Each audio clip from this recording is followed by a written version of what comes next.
E lhes declarei como a boa mão de Deus estivera comigo, e também as palavras que o rei me falara. Então disseram: disponhamo-nos e edifiquemos. E fortaleceram as mãos para a boa obra. Neemias 2:18. Tema da semana: o conflito continua. Você acredita que o Senhor pode usar pessoas que aos olhos humanos são insignificantes, mas o Senhor pode usá-las para repelir o mal no grande conflito? É isso que nós vamos estudar no programa de hoje. É muito bom ter a sua companhia, é muito bom estarmos juntos mais uma vez. Está no ar mais um programa Lições da Bíblia. E os convidados de hoje, professora Lucila Santos, é um privilégio poder recebê-la. Professora Lucila, que é formada em teologia. Professora Lucila, esposa do Melqui Rodrigues, que para alguns talvez seja conhecido, aqueles que assistem, mas não conhecem. O Melqui produz vídeos que a Igreja Adventista apresenta no mundo inteiro, vídeos como Provai e Vede, onde em todas as igrejas adventistas, no sábado pela manhã nós passamos e há ali uma motivação para a fidelidade. E o Melqui também produziu os vídeos do Inário Adventista, que é o nosso cantor cristão. Isso, professora Lucila, seja bem-vinda. Muito obrigado, pastor Gilmar. Eu agradeço ao convite. É um prazer estar aqui, viu? Alegria nossa. Sempre é bom nós termos uma mulher no programa Lições da Bíblia, porque não é sempre, viu? Alegria. Ailton Santana. O Ailton, que é redator de 2 programas da TV Novo Tempo, que são assistidos aqui, ouvidos, que é o programa Voz da Profecia e o programa Está Escrito, com o pastor Ivan Saraiva. Ailton, seja bem-vindo, uma alegria recebê-lo. Prazer é nosso, pastor Gilmar. É um prazer muito grande estar aqui no Lições da Bíblia e até um privilégio contribuir, colaborar e aprender a respeito da palavra de Deus, que é uma fonte segura, instrução para a nossa vida. Muito bom. Eu gosto de lembrar sempre, Ailton, que é exatamente isso. Nós temos o nosso guia de estudos, mas o guia, ele simplesmente sistematiza ou estudo de um livro ou estudo de um tema, que é o caso dessa temporada, mas ele nos conduz à palavra de Deus. Vamos orar suplicando iluminação nesse momento para estudarmos a palavra. Ailton, você pode orar, por favor? Sim. Oremos.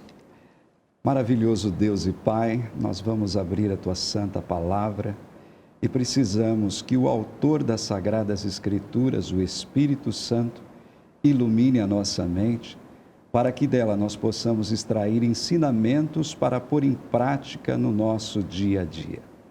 Pois a Tua palavra é o nosso alimento espiritual. Que o Senhor nos abençoe, que o Senhor nos use, nós suplicamos e agradecemos em nome de Jesus. Amém. Amém.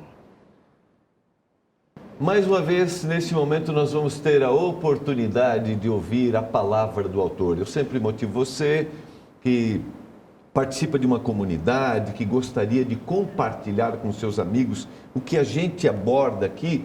É só você entrar no nosso blog, você pode baixar os vídeos com a palavra do autor do nosso guia de estudos. Nesse momento, a palavra do pastor David Tasker. É muito fácil regozijar-se após a libertação por causa do sentimento de alívio. Antes da libertação, existe ansiedade e medo, preocupação, todas as piores emoções. E não há muito que possamos fazer sobre isso. Mas o que vemos em algumas histórias bíblicas é a ilógica consequência de se alegrar antes da libertação. Pense em Davi quando foi enfrentar Golias. Se ele estivesse cheio de medo e ansiedade e com a cabeça cheia do que poderia dar errado, ele não teria ido. Ninguém teria ido. Os filisteus escolheram o gigante. O gigante para os israelitas era enorme. Estava muito acima da altura deles. Mas, ao invés de um homem grande, um pequeno pastor foi ao seu encontro. Como você pode fazer isso? Ou você é louco ou tem confiança tremenda em Deus. E foi isso que esse rapaz fez. Ele sabia que podia matar um leão ou um urso com seu estilingue. Por que não esse homem? Ele poderia livrar-se dele da mesma forma. Mas ele não disse que iria com suas habilidades. Ele disse que iria com o Senhor dos Exércitos. Cuide-se, Golias. Isso deixou Golias bastante irritado.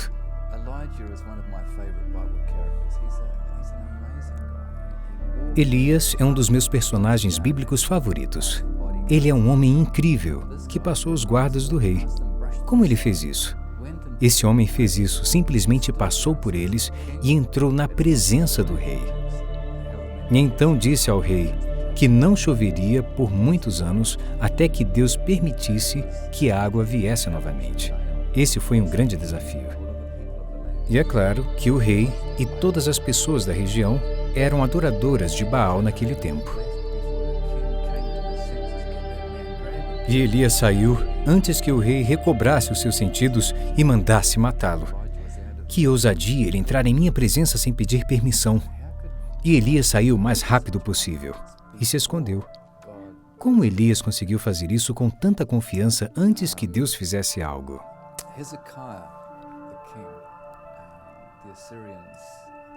Ezequias, o rei.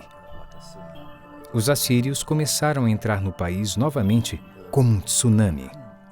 Eles vinham e vinham e vinham, e havia centenas e milhares de soldados destruindo o país.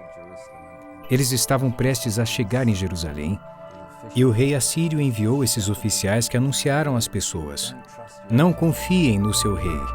Ele é um fracote, nem em seu Deus. Nós derrotamos todos os outros deuses. O que há de especial no de vocês? Esqueçam e se entreguem. Ezequias foi ao templo e orou. E a próxima coisa que ficam sabendo do exército é dos corpos destruídos no chão. Deus entra e faz o que é preciso para destruir as grandes ameaças que estavam diante do povo de Deus. E o povo de Deus não faz nada além de orar. Nós não precisamos resolver todos os problemas do mundo, não precisamos ter complexo de salvador do mundo, pois às vezes as coisas são muito maiores para nós. E quando as coisas são grandes para nós, elas não são para Deus. E sobre a rainha Esther, apenas uma jovem moça que provavelmente nem tinha saído da adolescência, muito bonita, mas ela tinha um segredo, o de pertencer ao grupo errado de pessoas. Você conhece a história. Havia uma tentativa de se livrar desse grupo de pessoas, mas com seu preparo cuidadoso, ela conseguiu acabar com a trama. E mais uma vez, essas pessoas estão se regozijando antes do evento. Eles sabem que se confiarem em Deus, Ele os guiará através do que tiverem que enfrentar. Outro que posso me lembrar é Neemias, que ajudou a reconstruir o muro de Jerusalém. Quando todos disseram que isso não poderia ser feito, e os inimigos estavam lá para atrapalhar todos os dias, dizendo que eles estavam perdendo tempo, e ele dizia não estar perdendo tempo, pois estava com foco fixo em Deus. Então sim, nós podemos nos regozijar antes da libertação. Podemos nos regozijar no sofrimento, nas lutas que vivemos. Não precisamos esperar que tudo isso acabe para louvar a Deus. Podemos fazer isso durante a tempestade. Estamos voltando. Hoje nós vamos continuar um pouquinho do tema que nós estudamos na semana passada, onde tivemos outra dupla, o pastor Roger e o pastor Robson. Nós vamos analisar aqui pessoas e na vida dessas pessoas o conflito entre o bem e o mal. E como Deus atuou, como Deus providenciou a solução. Eu queria que vocês considerassem aqui uma frase que está no nosso guia de estudos. Deus é capaz de usar pessoas insignificantes para repelir, e aqui o guia usa a expressão, a onda do mal. É evidente que nós temos trabalhado isso ao longo desses encontros, nós vivemos na luta entre o bem e o mal. Constantemente o inimigo de Deus faz investidas para nos destruir individualmente, para destruir a humanidade. E o Senhor usa pessoas aparentemente insignificantes para repelir. Como isso acontece? É incrível essa capacidade que Deus tem de usar pessoas insignificantes para, através destas pessoas, realizar fatos extraordinários. Quando Deus age através dessas pessoas, elas se tornam poderosas, invencíveis, se tornam pessoas assim, comuns como eu e você, e isso nos dá esperança, né? Dessa transformação, quando Deus pode usar. E nós observamos que Deus pode usar qualquer pessoa, desde que ela esteja acessível, disponível e que abra o coração e que permita a ação de Deus. É isso que nós estudamos esta semana e vamos estar apresentando agora, né? Isso nos dá, assim, uma alegria, né? Porque, às vezes, nós somos pessoas com talentos de não muito destaque, digamos, né? E, às vezes, imaginamos que não podemos fazer algo de grande influência, mas nós podemos, né? Às vezes, no ambiente que a gente vive, do trabalho, na família, nós podemos ser esta pessoa que vai conter ou repelir uma onda do mal. Talvez não seja uma pessoa, a gente vai avaliar isso, analisar isso, um indivíduo assim que tenha uma influência governamental, por exemplo, mas que governe a casa, que você colocou, né? Ali, dentro da minha casa, eu posso ser um instrumento para repelir o mal. Sim. Certo? Eu até gosto de mencionar, por exemplo, o caso de Noé. Pregou 120 anos e alguns dizem, mas não converteu ninguém, mas salvou a sua família. Então, isso foi algo maravilhoso, não é verdade? Então, nós tendo ali um campo de ação já dentro da nossa própria casa, da nossa esfera, já é algo maravilhoso, sem dúvida. O poder de influência, eu fico imaginando, você estava falando, fico imaginando quantas pessoas a gente conhece no particular aí, né? Vamos deixar de lado o indivíduo público, mas no particular. Quantas pessoas com a minha ação serão influenciadas para o bem ou serão influenciadas para o mal? Eu levaria o telespectador a pensar nesse momento dessa forma. Na sala de aula, vamos lá, no ambiente de trabalho, em casa. Por isso toda a ação, ela gera uma consequência onde eu estou, né? E eu vou repelir o mal, dependendo da minha ação, ou vou deixar que o mal, né, esteja intensamente atuando na minha vida e na vida daqueles que eu tenho contato, né? Agora, é claro que a gente deve considerar, pastor, que mesmo essa pessoa aparentemente, né, insignificante, se ela for usada pelo Espírito de Deus, ela poderá, em sua esfera, fazer a diferença, ainda que ela não tenha grandes talentos. Por exemplo, no ambiente de trabalho, suponhamos que alguém ali esteja a maquinar o mal para uma terceira pessoa e chegue até você, para que você também participe, é a sua chance, mas você só vai ter coragem e sensibilidade para agir nessa hora se o Espírito Santo estiver com você. Exatamente. Até acho que vale a pena, antes de entrar nos primeiros personagens aqui, ou no primeiro especificamente, a gente conceituar o que seria esse insignificante, porque eu vejo que ele é muito mais do que posição. Assim, né? Não tem posição, é insignificante. É muito mais do que isso, não é isso. Não. É a pessoa se colocar na condição de dependência de Deus. Então, eu não confio na minha força, na minha habilidade, no meu poder, na minha capacidade. Pelo contrário, eu me escondo em Jesus, eu me submeto à ação do Espírito. Eu digo assim, Senhor, o que queres que eu faça? Não foi essa a resposta do apóstolo Paulo? Um tremendo de um homem, um jurista, uma pessoa assim com uma capacidade incrível, mas ele se coloca, Senhor, o que queres que eu faça? E é isso, é nós reconhecermos que nós dependemos de Deus e aquilo que Jesus diz no Evangelho de João, capítulo 15, verso 5, sem mim nada podeis fazer, mas a Paulo vem e complementa, tudo posso naquele que me fortalece. Então, sem Deus nós não somos nada, mas com Ele nós vencemos. Nesse caso, todos nós nos tornamos insignificantes. Verdade. Porque nós precisamos Certo. O Senhor é a única fonte para a gente vencer. Eu acho que é Correto. legal conceituar isso. Eu tinha citado antes esse insignificante, porque às vezes a pessoa acha que por não ter um talento de destaque, ela não precisa nem se preocupar em fazer alguma coisa, né? E qualquer pessoa, por menor que seja a sua influência, né, ela pode se tornar um grande a conter a onda do mal. Muito bom.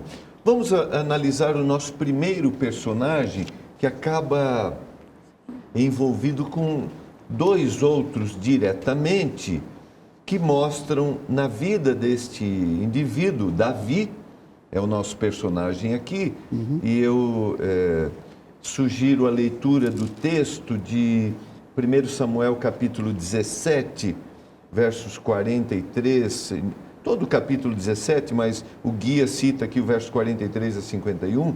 Então, eu sugiro a você que acompanhe o programa Lições da Bíblia. No capítulo 17 você tem parte da história, ou pelo menos o início da história de Davi. Temos dois extremos. Nós temos um extremo de bondade e agora um extremo de perversidade. Como se revela na vida de Davi, esses altos e baixos, o poder de Deus e um indivíduo que pôde ser usado para repelir o mal. Eu fico maravilhado como a Bíblia, ela não maqueia, não passa uma maquiagem na vida dos personagens. Eles estão ali apresentados como de fato são. Num primeiro momento, nós vemos o jovenzinho Davi, pastor de ovelhas, um músico, gostava de tocar ali a sua harpa, o caçula dos filhos de Jessé. Ele se torna um personagem muito importante. Por quê? Porque em dado momento ele vai se tornar o segundo rei de Israel e no rei mais amado de Israel. Tanto que a bandeira de Jerusalém até hoje é a estrela de Davi. E quando ele comparece diante daquele gigante, a Bíblia diz ali o tamanho dele, algo quase perto de 3 metros de altura, tinha esse Golias. A armadura dele pesando mais de 60 quilos e só a ponta da lança dele pesando quase 10 quilos. Então você imagina, e ao que tudo indica, ele não era propriamente dito um filisteu. Ele seria um mercenário que dava os seus serviços para ali ser combater, né? E ele vai e ele humilha o povo de Deus. E ele diz, olha, para que morrer tanta gente? Vocês escolham aí um campeão e venham a gladiar comigo, enfim. E ninguém vai. E o pequenino Davi, que tinha ido ali visitar os seus irmãos, ele se oferece. E a Bíblia diz que ele comparece e ele diz, nesse primeiro momento ele fala, né? Eu vou a ti, né, sem escudo, sem lança, mas eu vou em nome do Senhor dos Exércitos. Só para sublinhar, 1 Samuel 17, verso 45. Exatamente. E no momento em que ele usa ali um estilingue, uma funda, né? E ele arremessa aquela pedra, o gigante vai ao chão, ele é aclamado, né? Todas as pessoas reconhecem aquele menino como sendo realmente o quê? Da insignificância para o herói. Ele se torna um herói, não é verdade? E aqui, Ailton, está claro de que o segredo desta vitória é porque ele enfrentou em nome do Senhor. Nós vamos para o intervalo. No retorno, queria que vocês trabalhassem o outro momento. Aqui foi o extremo da vitória e nós vamos para o outro momento, o momento de derrota. Você está acompanhando o programa Lições da Bíblia. Nós vamos para o intervalo e voltaremos já.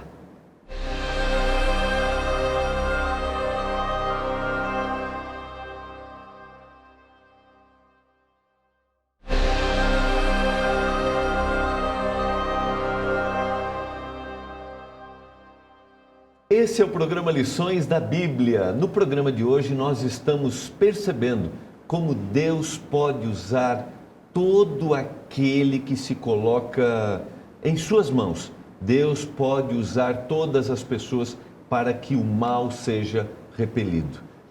Mas aquele que não se coloca ou que esquece, nós vimos Davi dizendo, enfrentando Golias numa batalha desleal, como é a batalha entre o bem e o mal, o conflito, sempre parece, né, que o bem não vai vencer. Nós temos a vitória, o poder através do Senhor Jesus, e Davi descobre isso. Mas quando nós esquecemos de lutar em nome do Senhor, o que pode acontecer? Eu acho interessante porque num primeiro momento a gente viu aquele rei maravilhoso e tal, e agora passam-se 20 anos. Davi começou a reinar com 30, ele está com 50 anos. E ele subestimou a capacidade do inimigo. Tanto que a Bíblia diz, de maneira muito clara, que ele deveria estar à frente do seu exército. Mas ele disse, olha, o meu exército é bem treinado e quer saber de uma coisa, eu nem preciso ir enfrentar agora. Eles podem ir sozinhos. E em razão disso, Davi fica, e num dia lá à tarde, ele sai a passear no seu palácio, e como diz o provérbio, que não é bíblico, mas faz muito sentido, mente desocupada é a oficina de Satanás. E ali ele acaba sendo derrotado numa, eu diria assim, batalha para a qual ele subestimou. E aí ele se separou da fonte de poder que é Deus. E a Bíblia diz que ele olhou e viu uma mulher, ele a cobiçou. Depois ele continuou perguntando ali quem era aquela mulher, a informação de que era a esposa de um soldado dele, e ele já começa a maquinar o mal. E a Bíblia diz que ele chama aquela mulher, a esposa de Urias, que estava na frente da batalha, e ali ele a seduz, portanto, ele vai decrescendo, né? Ele vai caindo. Sequência, né? Exato. Ele cobiça, ele adultera, depois vem a descoberta de que aquela mulher está grávida, e ele agora se torna um assassino. Ele foi o mentor intelectual do assassinato de Urias.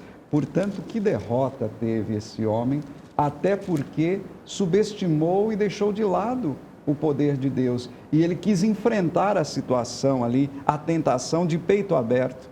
E isso nós nunca vamos conseguir, não é verdade? Enfrentar o inimigo de peito aberto, nem Jesus fez isso. Ele falou, o Senhor te repreenda, e não entrou ali num confronto direto com ele. Muitas vezes, quando nós lemos essa história na Bíblia, nós podemos imaginar assim, como é que Davi, né, foi capaz de chegar a esse ponto, né? Eu, quando era criança e eu lia essa história, eu ficava imaginando, é um absurdo. Mas depois a gente vai crescendo e vai amadurecendo e você percebe que o conflito entre o bem e o mal está dentro de nós.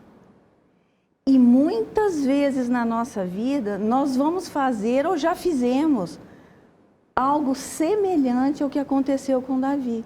Uma tentação se aproximou e ele distraidamente, não estava com aquele foco no Senhor, como ele esteve quando ele quis enfrentar o Golias, e ele então se deixou levar, né, pela tentação.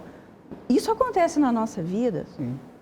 Então, quando eu leio essa história, ela me dá muita esperança de que eu não preciso confiar na minha bondade, nas minhas obras justas. Eu tenho que estar atento, né, para que a todo instante que eu esteja assim, dependendo do Senhor, invocando o nome do Senhor para agir por mim, por meu intermédio, né, para não cair no caso de Davi. Você colocou, Lucila, um aspecto bem interessante, e o guia de estudos até reiterou isso. A luta não estava agora lá no vale de Elá. A luta não era contra o gigante, mas a luta estava nos recessos de seu próprio coração. É na mente de cada um de nós que acontece a batalha. Certo. É ali que acontece. E outro aspecto que você citou, acho que vale a pena sublinhar, é um homem na sua maturidade. Um homem na sua maturidade que se torna suscetível à queda. Sim. Então, nenhum de nós, em nenhum momento, podemos ou devemos achar que nós estamos livres, estamos imunes a um ataque e uma queda. Sim. Do inimigo de Deus. Espiritualmente, nós não nos aposentamos, pastor. Essa é a realidade, né? Essa frase é boa para a gente sublinhar. Nós não há aposentadoria e nem férias, né? Não, nem férias. Não há feriado. E nós não podemos abaixar a guarda. O texto apresenta que a armadura ali, né? Que Paulo apresenta tão claro ali os detalhes em Efésios 6. Davi, ele abriu mão disso, né? Um outro detalhe também que eu admiro no personagem Davi é o Salmo 51, quando ele é confrontado com o seu pecado, por isso que ele é chamado de o homem segundo o coração de Deus. Boa lembrança. Por quê? Porque aí ele diz, Senhor, eu pequei contra ti. Aí ele pede, Senhor, purifica-me, lava-me, apaga completamente o meu pecado. E ele fala, cria em mim, ó Deus, um coração puro, no Salmo 51, no verso 10. Renova em mim um espírito reto. Eu não quero mais cair, eu não quero mais pecar, eu não quero mais trazer essa tristeza ao seu coração. Me restitui a alegria, diz o verso 12. Sim. Me restitui a alegria. O pecado tira a alegria. Muito Pastor interessante. Gilmar, Sim. eu posso voltar só numa coisinha que o Ailton falou, que eu achei importantíssimo. Davi, quando era jovenzinho, ele dispensou usar a armadura de Saul para enfrentar o gigante Golias. Ele se recusou e venceu no nome do Senhor dos Exércitos. Agora, na maturidade, e não só na maturidade, mas na posição social que ele ocupava, de grande destaque, não é? Ele também se recusa a usar, mas só que agora, a armadura de Deus, né? Que é a fé, a coragem, a palavra, a verdade de Deus implantada no coração. Essa é a armadura que o verdadeiro cristão deve usar. Ele também dispensou. Vale a pena sublinhar para os telespectadores que assistem e que talvez compartilham em sua comunidade religiosa uma mensagem da palavra, está uma boa aplicação para um sermão aí. É verdade. Os dois momentos ele dispensou a armadura. Exatamente, bem lembrado. Podemos trabalhar um pouquinho Elias, que é o nosso próximo personagem. O texto bíblico é 1 Reis, aqui a partir do capítulo 17, só para o telespectador ter aí acompanhar na sua Bíblia, talvez nem todos tenham o seu guia de estudos.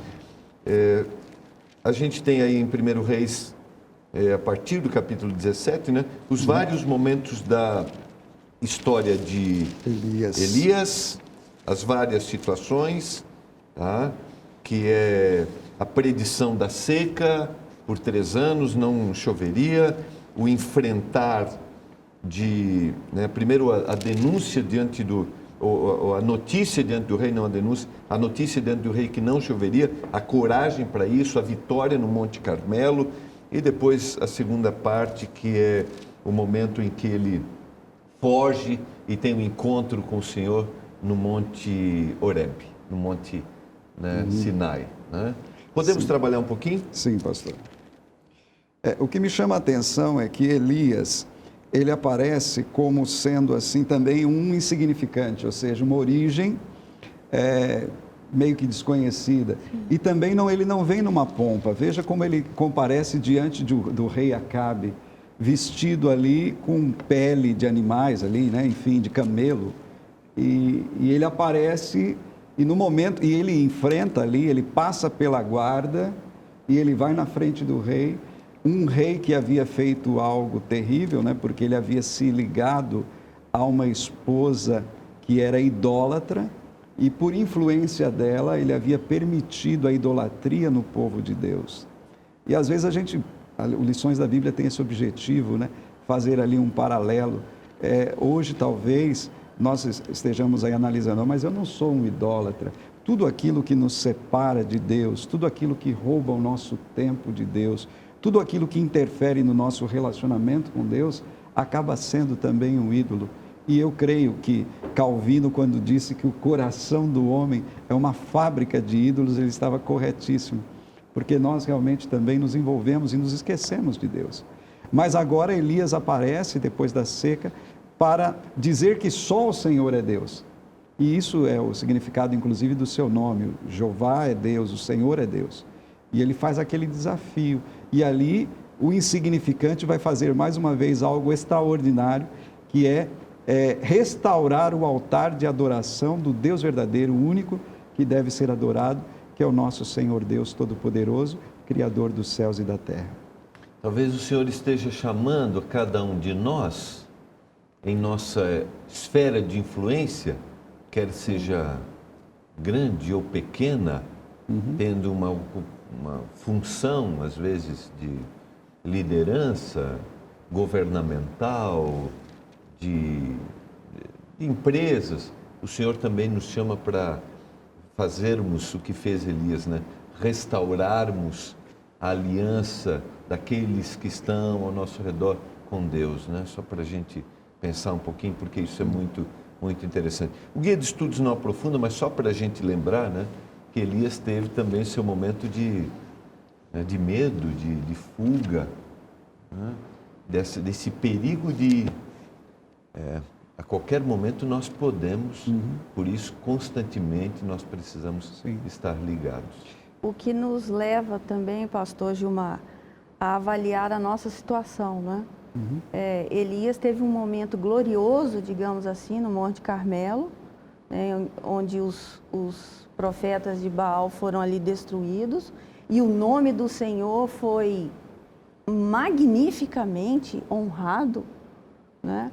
E pouco tempo depois disso, ele estava inseguro, com medo, fugindo, né, de Jezabel. E na nossa vida acontece a mesma coisa, né? Às vezes temos lideranças em nossas comunidades religiosas ou temos posição de destaque em outro ambiente e achamos que aquilo está garantido, digamos. Mas podemos ver que em seguida a gente pode cair numa insegurança, né, num medo qualquer. Então, Elias retrata a luta entre o bem e o mal, esse grande conflito na própria vida dele, do alto e do baixo. E nós temos que nos espelhar, né, no exemplo dele, não para segui-lo no momento de baixa, mas para estarmos alertas, né? Mas é interessante lembrar que Deus o usou poderosamente. Sem dúvida. Deus fez dele um líder. Assim como, só para relembrar, que você tocou num aspecto importante lá de Davi, que nós acabamos não sublinhando assim tanto, que é importante. Deus usou Davi por causa do seu arrependimento. Sim, sem e dúvida. Deus quer usar aquele que tem consciência, aquele que se arrepende. Agora imagine esse covarde ali, fugindo de uma mulher, onde está hoje? Exatamente. Olha, o que Senhor vitória tomou. maravilhosa. Como Deus reverteu aquela situação. Ele foi arrebatado, não provou a morte, levado ao céu numa carruagem de fogo, né? E representa aqueles que serão também arrebatados e que não provarão a morte, lá estarão. Tudo por quê? Porque apesar dessa depressão, dessa situação que ele passou depois, o Senhor diz: o que é que você está fazendo aqui, Elias? Levanta-te. Né? E o Senhor dá o ânimo que ele precisa. É o Senhor que sempre vem atrás de nós e que nos levanta. A professora Lucila mencionou um fato bem interessante, porque depois de uma grande vitória, nós temos a tendência a nos acomodarmos. E eu volto a repetir, a experiência cristã nos ensina que nós não podemos baixar a guarda, temos que estar sempre a postos. O inimigo não tira férias. Talvez por isso ele seja tão estressado, viu? Que a Bíblia diz que ele está irado e sabe que pouco tempo lhe resta. Lhe resta, exatamente. Né? Só para lembrar que você citou, acho que é importante, o fato do Senhor ter levado a Elias, representando aqueles que não passarão pela morte. Lembrando que esse será um evento visível. Aqueles que estarão preparados quando o Senhor Jesus Cristo voltar, aqueles vivos que estarão preparados. Passarão pela mesma experiência de Elias, né? Esse arrebatamento que o apóstolo Paulo menciona na sua carta aos Tessalonicenses, capítulo 4, a partir dos versos 16, ele fala que nem todos dormiremos, mas transformados seremos todos, isso ele falando aos Coríntios, e ele fala, e nós seremos arrebatados para encontrar com o Senhor nas nuvens. Paulo até esperava estar vivo e passar por essa experiência. Que seja esse o nosso desejo também, né? Amém. Nós vamos para o intervalo e voltaremos com... Nós temos 3 personagens para trabalhar aqui ainda, né? Nós vamos agora trabalhar a história de Ezequias, o rei Ezequias, Esther e vamos concluir com Neemias. Você está acompanhando o programa Lições da Bíblia. Nós vamos para o intervalo e nós voltaremos já.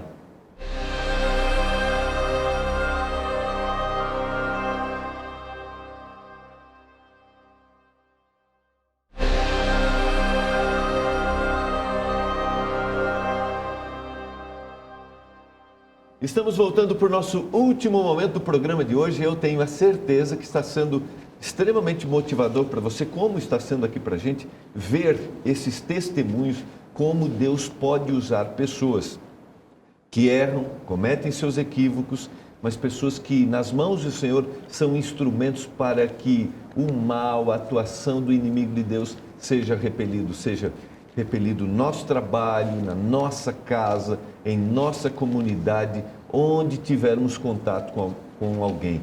Que o Senhor nos use poderosamente, porque nós só podemos enfrentar essas situações com o poder que vem do céu.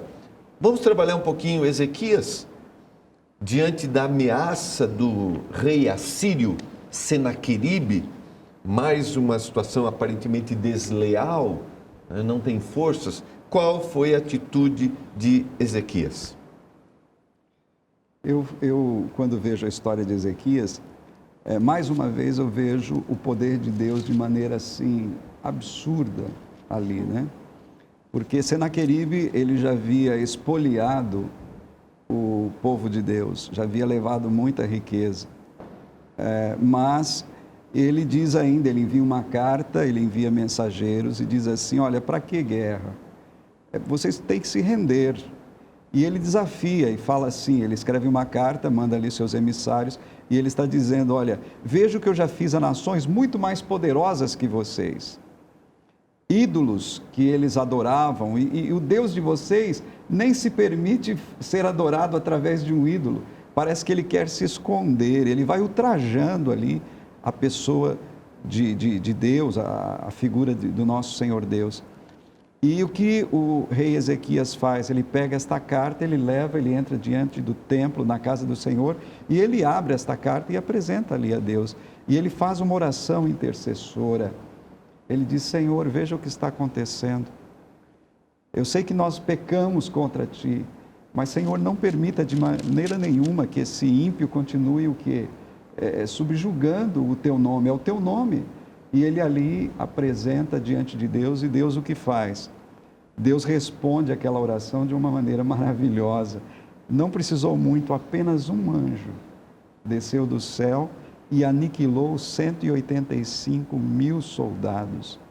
Senaqueribe voltou, e a Bíblia descreve que, em voltando, os próprios filhos acabaram assassinando esse rei. Mais uma vez, o bem venceu o mal, e de uma maneira fantástica.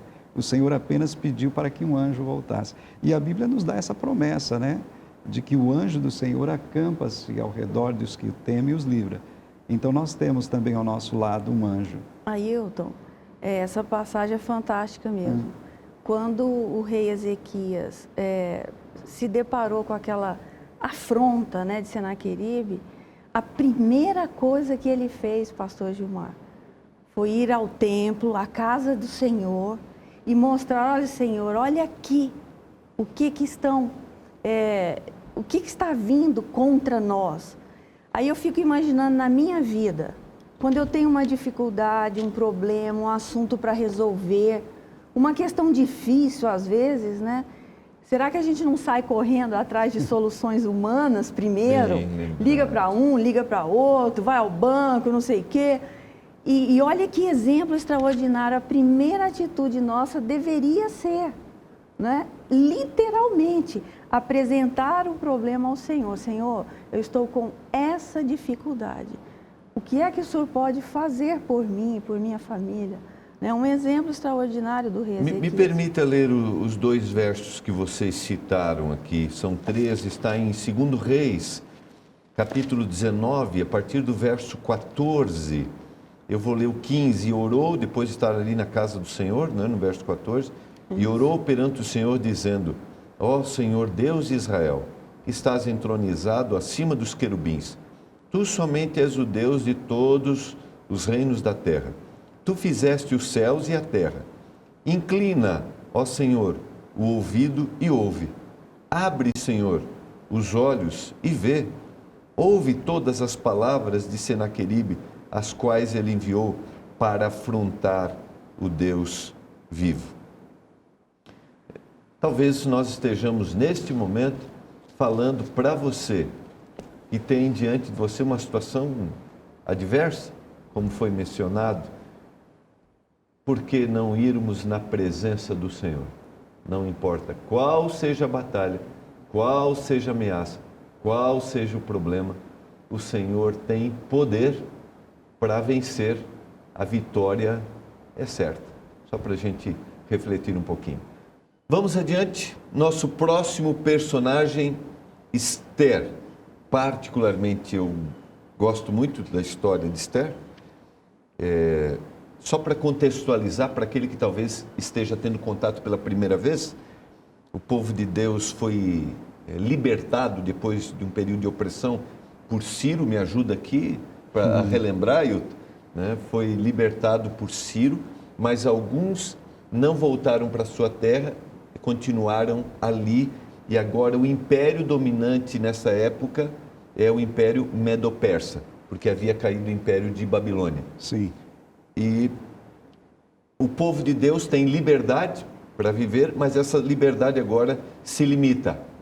Quando há um decreto de morte, todo judeu deveria ser eliminado, deveria ser morto.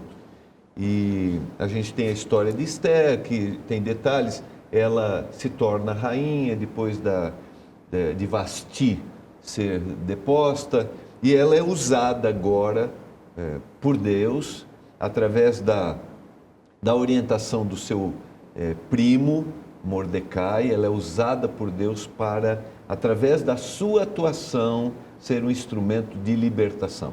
Só para o telespectador ter noção um pouquinho, dei um resuminho aqui da história. Vamos para as lições aqui desses momentos. Em Esther, capítulo 3, dos versos 8 até 11, ali é mencionado, olha, existe um povo, quando vai vir o decreto de morte, cujas leis são diferentes das leis de todos os povos, que não cumpre as leis do rei, pelo que não ouve da parte deles o que eles não adoram da maneira como nós adoramos. E o rei, influenciado ali por Amã, ele vai e faz isso, né? Fala assim, então o que vamos fazer a esse povo? Manda matar. E era o povo da rainha. E a rainha, quando recebe essa informação, ela chama ali as suas auxiliares, o povo, e diz, orai por mim, jejuem. Durante 3 dias eles fazem esse jejum. Sob influência de Mordecai, né? Exatamente. E Mordecai leva essa notícia. Essa notícia. Ou seja, estejam em oração, porque eu vou o quê? Conversar com o rei. E havia todo aquela complicação, né? Ela tinha que esperar ser chamada, ela não podia adentrar. Mas ela se perfuma, ela usa uma boa roupa, enfim. No momento em que ela aparece, o rei olha para ela e ali ela consegue, então, pleitear em favor do seu povo, no momento em que ela identifica o problema, que o povo dela está sendo perseguido. E mais uma vez nós vemos o que é a oração presente, isso que me chama a atenção. A oração é a chave nas mãos da fé, que abrem os celeiros dos céus, né? E Vamos sublinhar a frase para aqueles... É um texto conhecido, mas eu acho que vale a pena para aquele que está com o seu guia de estudos, que compartilha, Vamos sublinhar a frase, por favor. Sim, a oração é a chave nas mãos da fé, onde encontram-se... Oração é a chave nas mãos da fé para abrir os celeiros dos céus, onde encontram-se armazenados os recursos ilimitados da onipotência.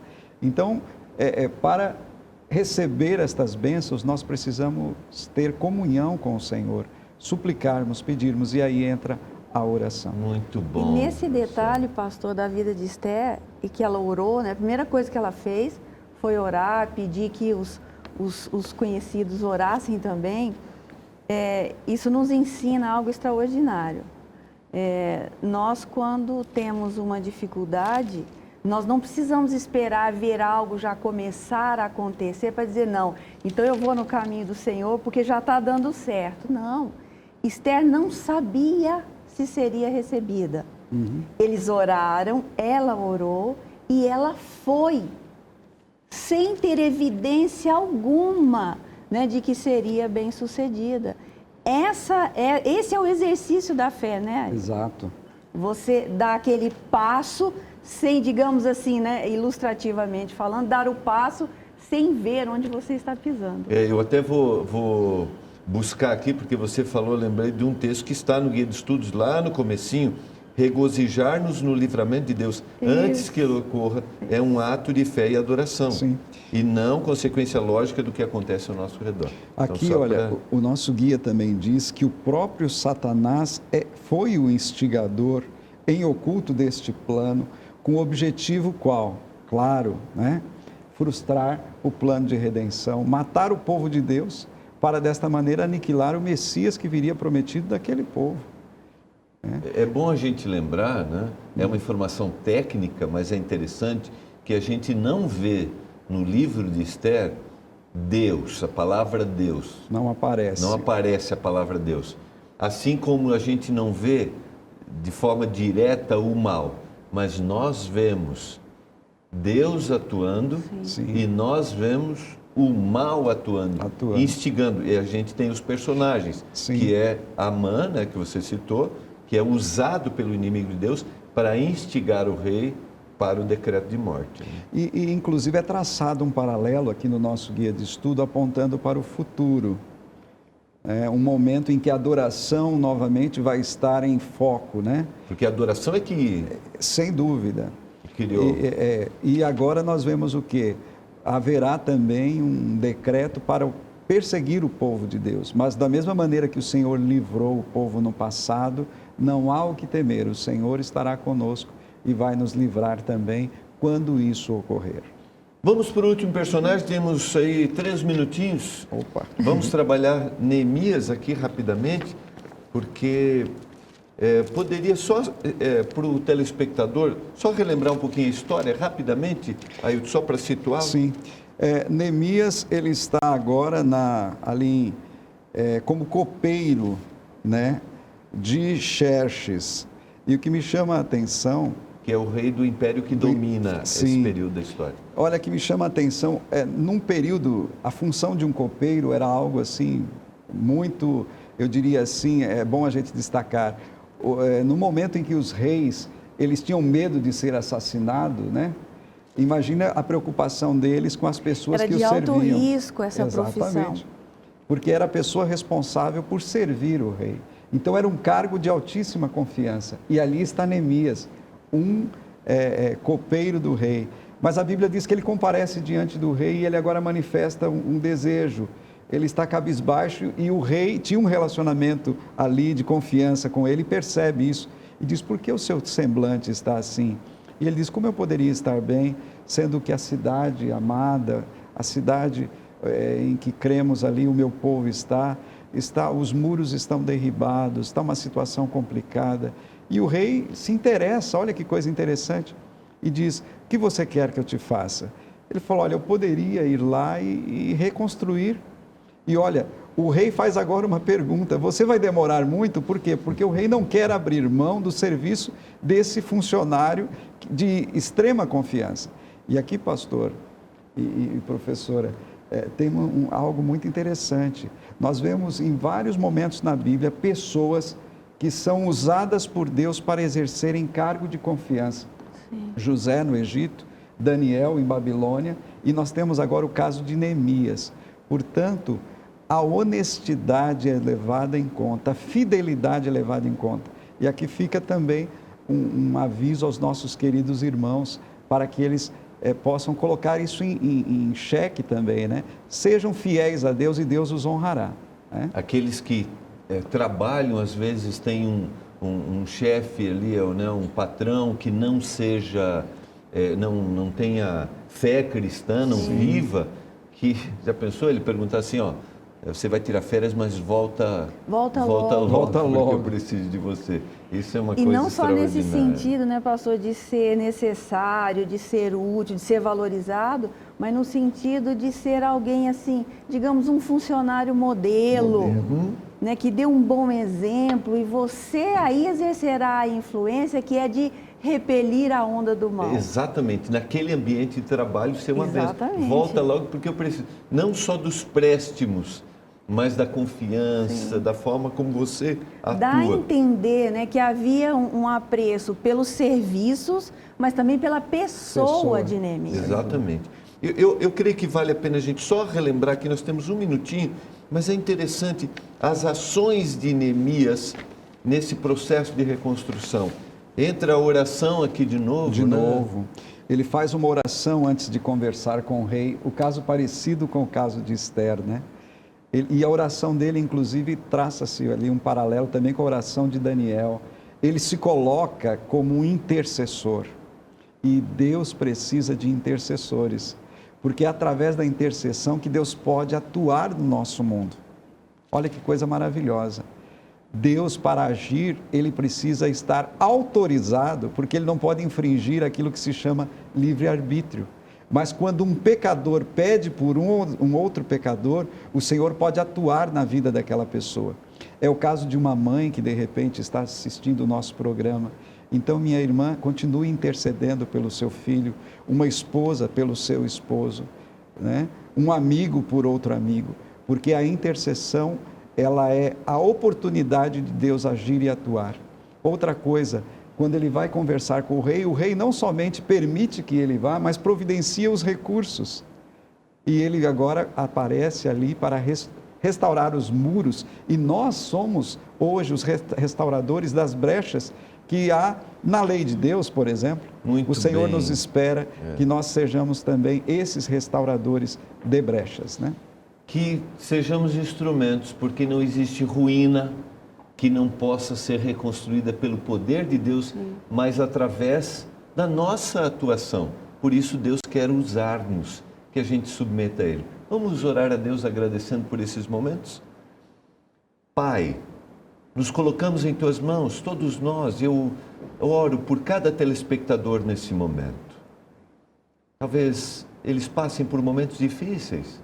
Eu oro para que o Senhor atente para ele, para a sua necessidade. Todos nós nos colocamos para que sejamos instrumentos em Tuas mãos. Clamamos por isso em nome de Jesus. Amém. Amém. Não esqueça as palavras de Jesus. E conhecereis a verdade, e a verdade vos libertará. Não esqueça, em toda a igreja adventista, no sábado pela manhã, você tem a oportunidade de assistir, de compartilhar e de discutir o que nós trabalhamos aqui. Você é o nosso convidado especial. Até o próximo programa, Lições da Bíblia.